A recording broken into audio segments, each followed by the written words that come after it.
우리 인생길에서는 멀리까지 내다보며 걸어갈 수 있는 밝은 한낮이 있는가 하면 아무것도 보이지 않는 한밤중 같은 시간을 보낼 때가 있습니다. 이 고난의 시간에 사람들은 불안과 초조함 속에서 그렇게 살게 됩니다. 그러한 때가 어렵게 여겨지는 것은, 우리가 고난이 닥쳤을 때 더 어렵게 여겨지는 것은 길이 보이지 않기 때문입니다. 보이지 않는 길을 따라 산다는 것은 힘이 든 것입니다.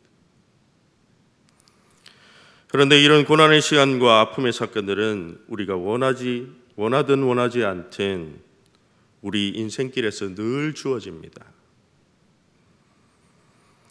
왜 신실하게 믿음으로 살려고 하는데 어려움이 오는지 성경은 그때마다 답을 해주시지는 않습니다.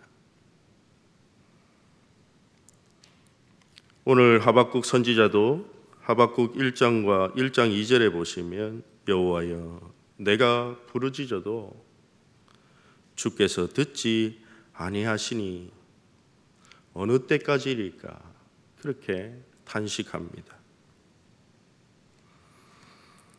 믿음을 지키며 걸어가는 사람에게 아픔도 있고 고난도 있습니다.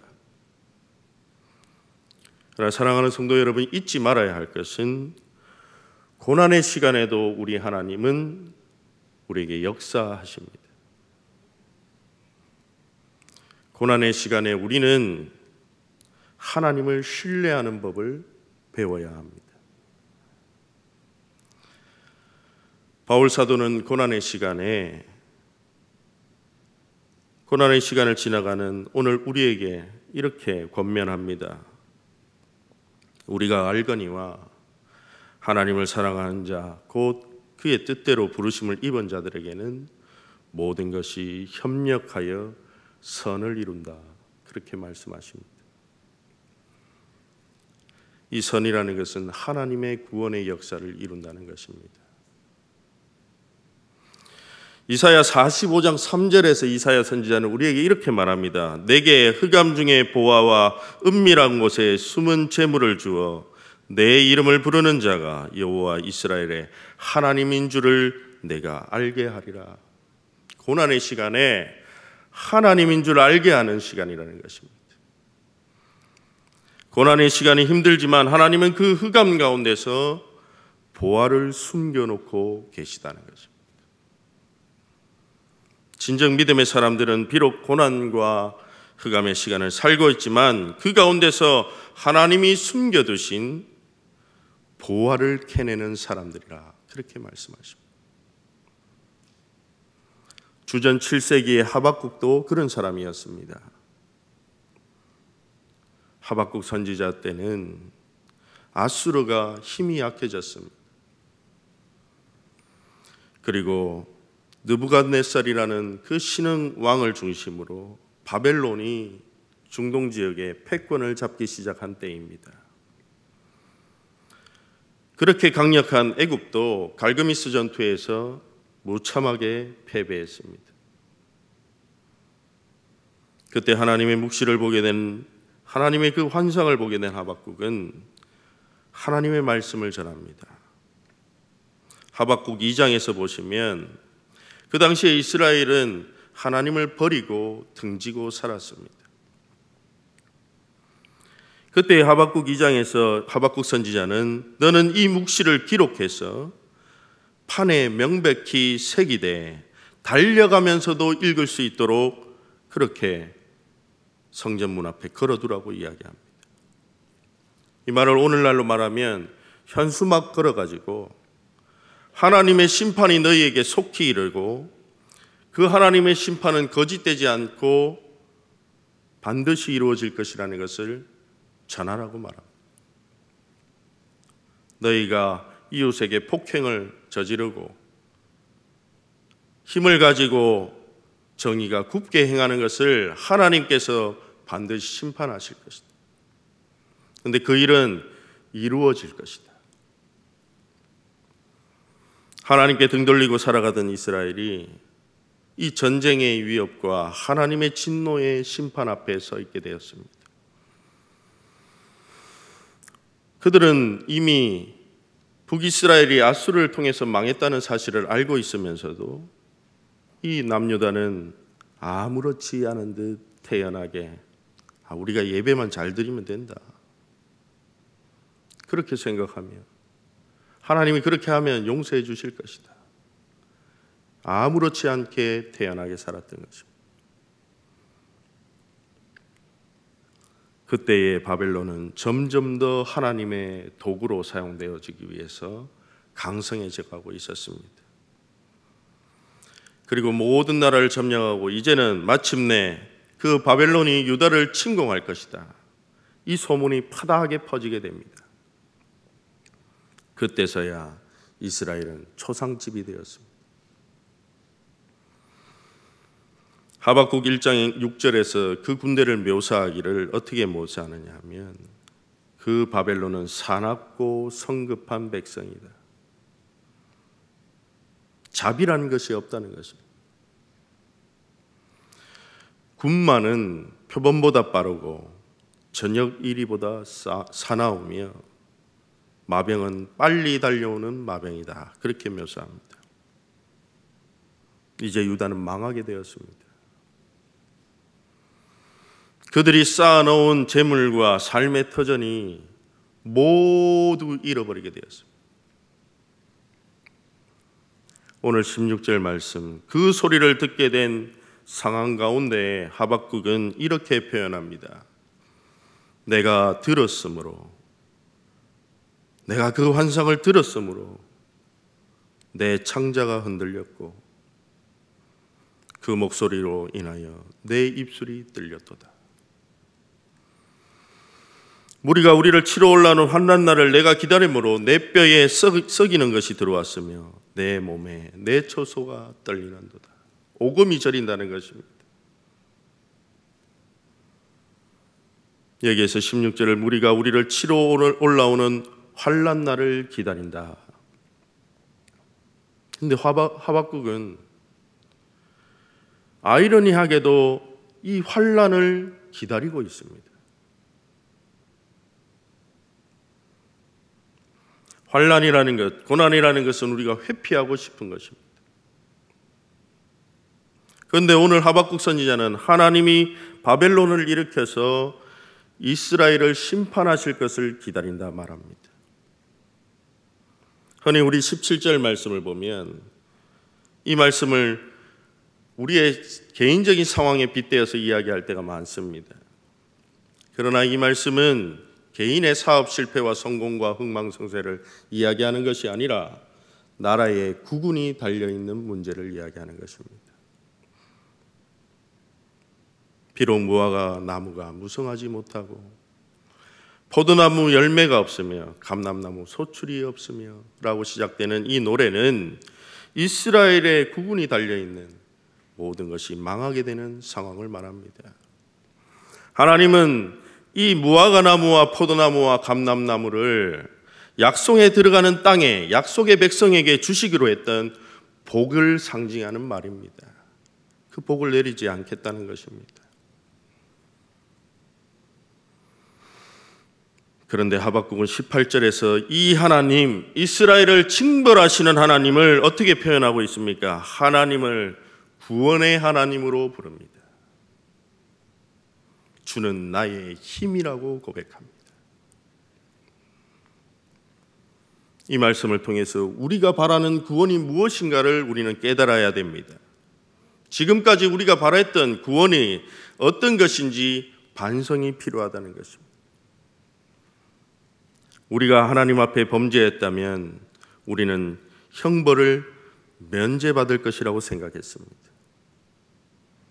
그런데 성경은 죄를 지은 것은 대가를 지불해야 한다고 우리에게 말씀하십니다. 이사야 40장 2절은 우리에게 이렇게 말합니다. 이 백성을 위로하라고 말하면서 바벨론으로 포로로 잡혀갔을 때에 너의 노역의 때가 끝났다고 이야기하십니다.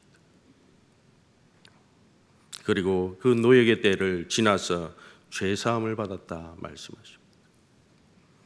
예레미야는 70년이라는 시간이 지났을 때 사제선을 받고 죄의 용서를 받을 수 있었다, 그렇게 말합니다.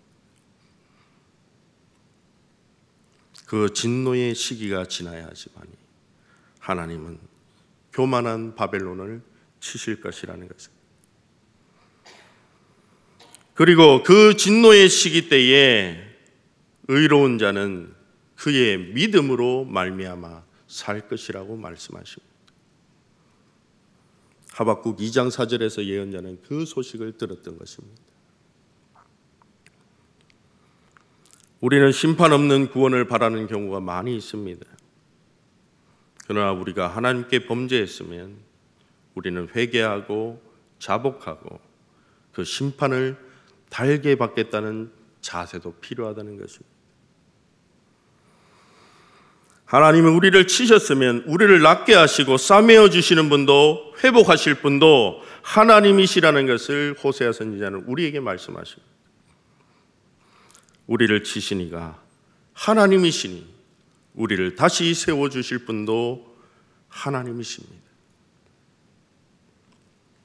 우리는 그 하나님의 사랑에 기대어서 구원의 하나님으로, 우리를 징계하시는 하나님을 구원의 하나님으로, 심판조차도 구원으로 받아들일 수 있는 것입니다. 하나님은 우리에게 복도 주시지만 화도 주시는 분입니다. 그럼 진정한 감사는 무엇입니까? 우리가 잘된 것에 대해서만 감사하는 것이 아닙니다. 우리의 삶의 여정 가운데 하나님이 우리를 치시는 것, 우리를 시험하시는 과정 속에서 우리에게 주어진 고통과 고난도 하나님의 구원으로 바라보아야 한다는 것입니다. 초대교회의 성도들은 예수님을 따라 사는 것, 복음 때문에 박해받고 희생당하고 순교당하는 것조차도 그것을 그리스도인의 특권으로 여겼습니다. 그것을 하나님께 구원받았다는 증표로 삼았습니다. 이스라엘을 하나님께서 치신다는 것은 하나님이 버리지 않고 간섭하신다는 말씀입니다. 잠언 3장과 히브리서 12장에서 하나님 이스라엘을 징계하시는 것이 하나님의 사랑이고 구원이라고 고백하고 있습니다. 우리의 감사는 하나님이 풍요로운 삶을 주셨기 때문에 감사하는 것이 있는 게 아니라 광야에서도, 인생의 한밤중에도 감사할 수 있어야 되는 것입니다. 하나님의 징계조차도 사랑으로 깨달을 수 있는 그 신앙이 되기를 원합니다. 우리가 죄를 지어서 하나님이 징벌을 주신다 할지라도 그 징벌을 달게 받겠다는 그런 수용하는 마음이 오늘 감사와 찬양으로 변하는 그런 지점이라고 할 수 있습니다.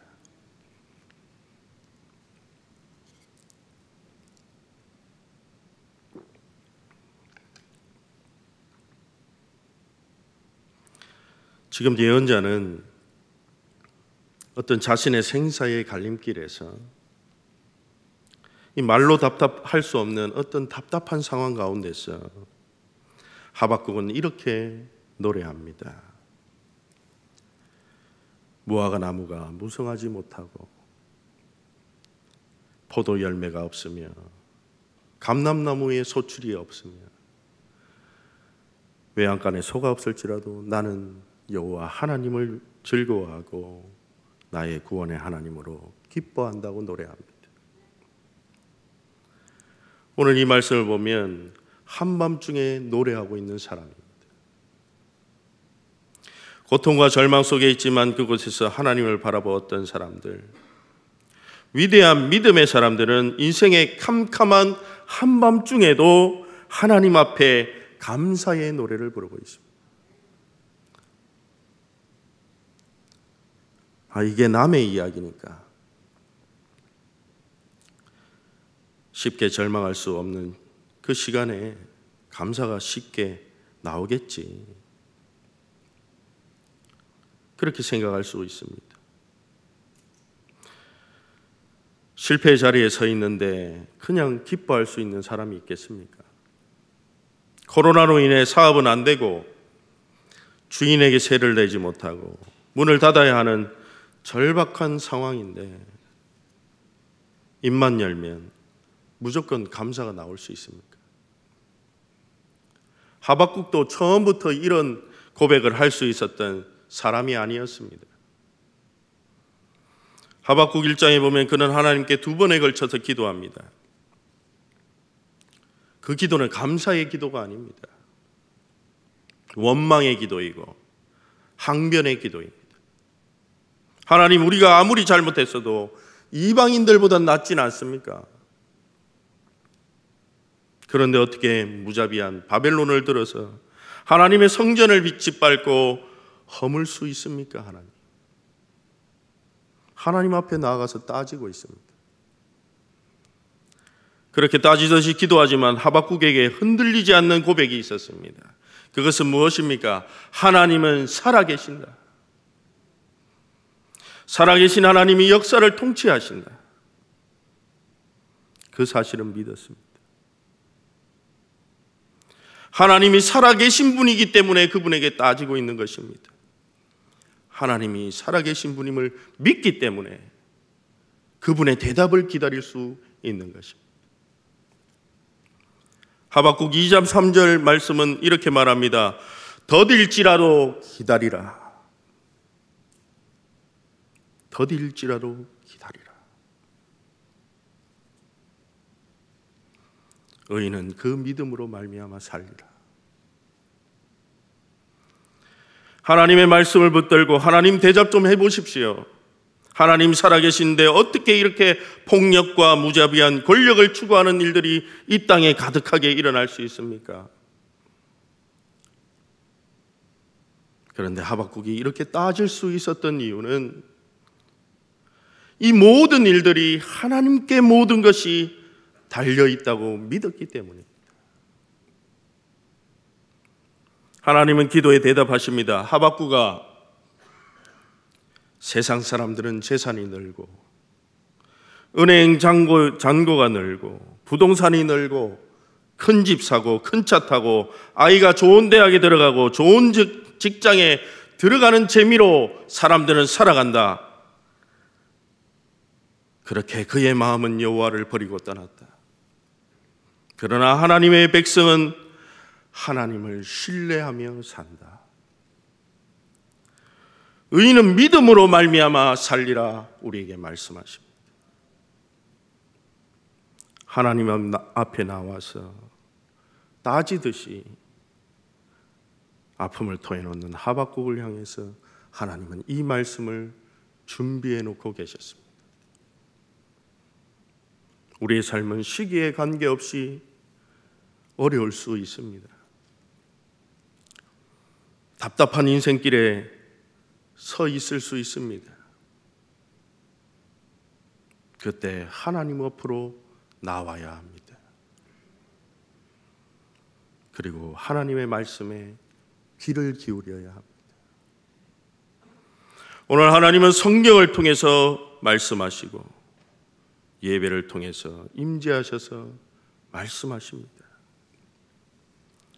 하나님의 말씀을 들은 하박국의 마음은 어떤 마음이었을까요?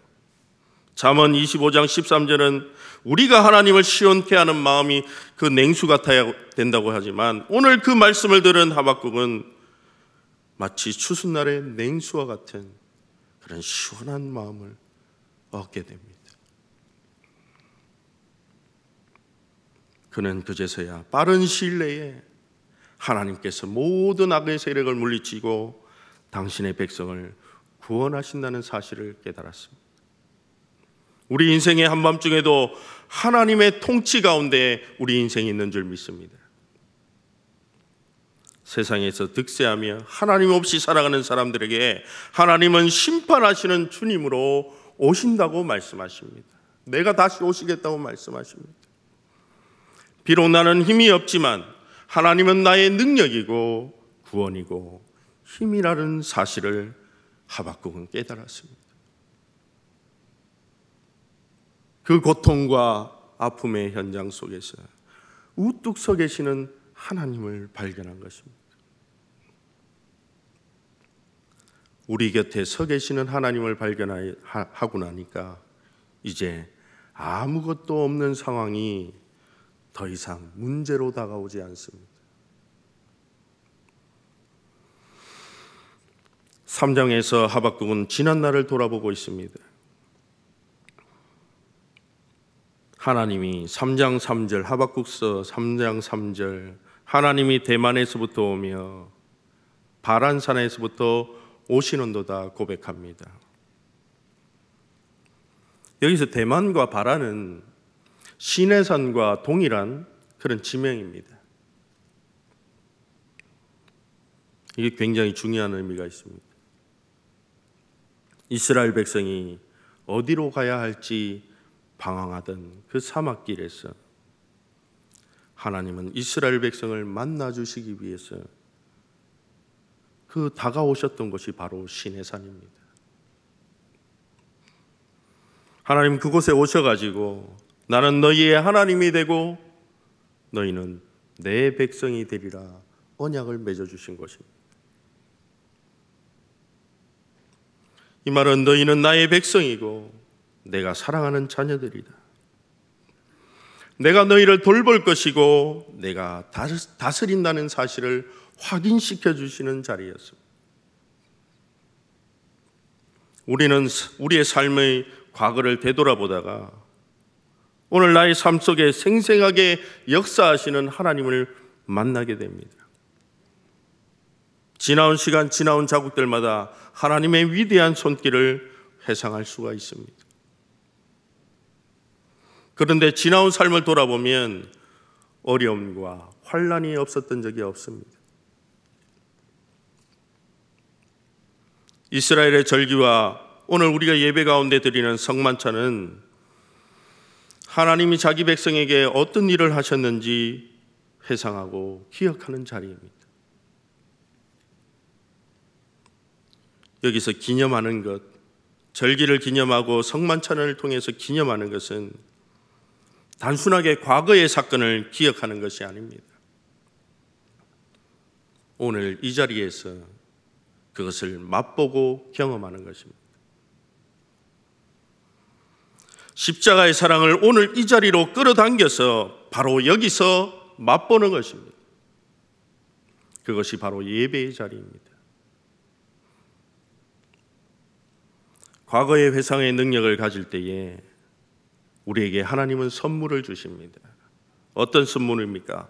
꿈을 꾸게 하십니다. 희망을 가지게 하십니다. 과거의 나를 인도하신 분이 오늘 여기서 만나게 되면, 은혜를 경험하게 되면 하나님은 반드시 장래에도 나를 인도하실 것이라는 비전과 능력을 갖게 되는 것입니다. 그것은 미래의 하나님이 하실 구원의 역사와 그 사건을 미리 맛보는 것입니다.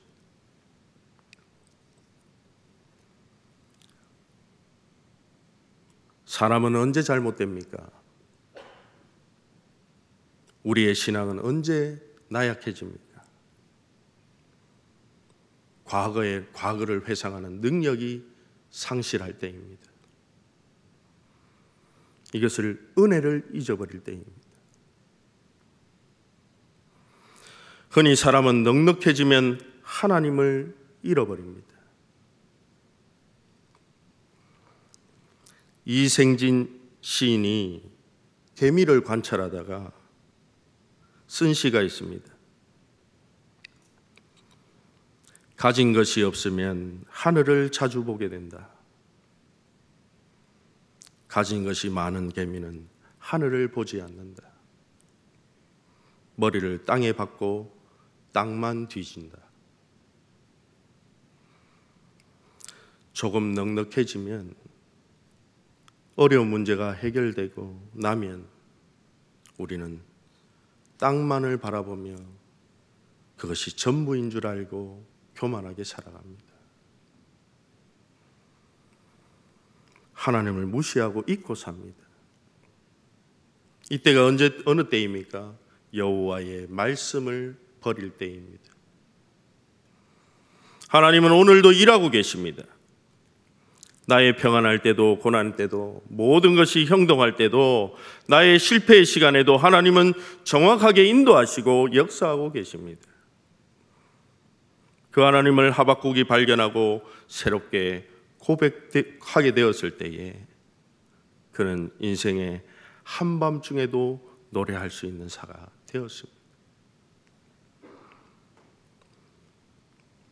모든 일이 잘 되고 있습니까? 넉넉하시고 넉넉함에 취하고 배부름에 취해서 감사하지 못하고 있습니까? 이 사람은 불행한 사람입니다. 자기가 인생의 주인공이라고 살고 있기 때문입니다. 그러나 한밤중에 서 있습니까? 그때가 하나님을 신뢰할 때입니다. 그래 그때에 노래할 수 있고 감사할 수 있습니다. 하나님이 베푸신 은혜를 기억하고 지금도 나를 사랑하시는 하나님의 말씀을 생생하게 들을 때에 한밤중에도 난 여호와를 즐거워하며 내 구원의 하나님을 인해서 기뻐하리라고 노래할 수 있고 승리하는 예배자가 될 수 있습니다.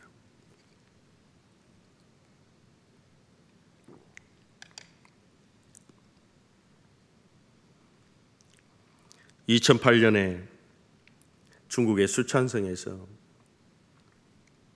있었던 일입니다. 2008년 5월 12일 그 수촨성이 지진으로 피해를 당해서 다 무너지고 피해 복구 현장에 일어났던 일입니다. 폐허 더미가 되어 있는 주택가를 돌다가 어느 주택 폐허 더미에 한 여인을 발견했습니다. 그 여인은 죽어 있었습니다.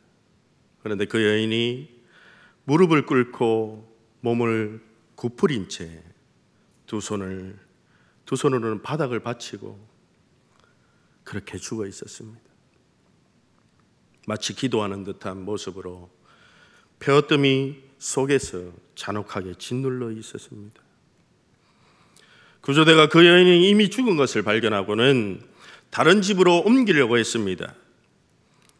그런데 그 어머니 밑에 아기가 있는 것을 발견하게 됩니다. 너무 놀라서 달려가서 그 아기를 구조해 보니 아기는 한 3, 4개월 된 아기였고 노란 꽃무늬가 있는 빨간 담요에 쌓여서 어머니 가슴에 얼굴을 고이 묻고 잠이 들어 있었습니다. 구조대원 중에 의사가 아기를 진단하기 위해서 담요를 펼치자 그 안에 휴대폰 하나를 발견하게 됩니다. 휴대폰 화면을 열었습니다. 그 화면은 다음과 같은 문자 메시지가 있었습니다. 아가야, 만일 살아남는다면 내가 너를 사랑한다는 것을 기억해 주렴. 사랑하는 성도 여러분, 우리의 삶이 무너졌습니까? 우리의 삶에 없음으로 가득합니까? 무화과가 무성하지 못하고 포도 열매가 없으며 감람 소출이 없으며 우리의 양이 없으며 외양간에 소가 없을지라도 나를 사랑하시고 나를 삶의 폐허더미에서 여전히 지켜주시고 돌보아 주시는 우리를 그 자리에서 감싸 안고 계시는 하나님을 발견하기 원합니다. 우리는 그 여호와로 즐거워하고 나의 하나님, 구원의 하나님으로 기뻐해야 할 줄 믿습니다. 요한일서 4장 10절은 우리에게 말합니다. 사랑은 여기 있으니 우리가 하나님을 사랑한 것이 아니요 하나님은 우리를 사랑하사 우리 죄를 속하기 위하여 화목제물로 그 아들을 보내셨습니다. 스베나 3장 17절은 이렇게 말합니다. 너의 하나님 여호와가 너희의 가운데 계시니 그는 구원을 베푸실 전능자시라. 그가 너로 말미암아 기쁨을 이기지 못하시며 너를 잠잠히 사랑하시며 너로 말미암아 즐거이 부르며 기뻐하시리라. 하나님이 우리를 바라보시면서 기뻐하신다고 말씀하십니다. 자기 아들을 내어주기까지 사랑하신 하나님, 우리를 바라보며 기쁨을 참지 못하시는 하나님, 나를 잠잠히 사랑하시고 나를 보며 기쁨을 참지 못하시는 그 하나님을 신뢰하며 사랑해야 할 줄 믿습니다. 그 말씀, 그 하나님, 그 은혜를 잊지 않기 원합니다. 극한 고통과 절망 속에서 그분의 은총만을 바라보며 한밤중에도 노래 부르는 사람이 있습니다. 우리가 그런 사람이 되어야 할 줄 믿습니다. 우리 삶에 한낮일 때도 있고 한밤중과 같은 긴 고통의 시간도 있습니다.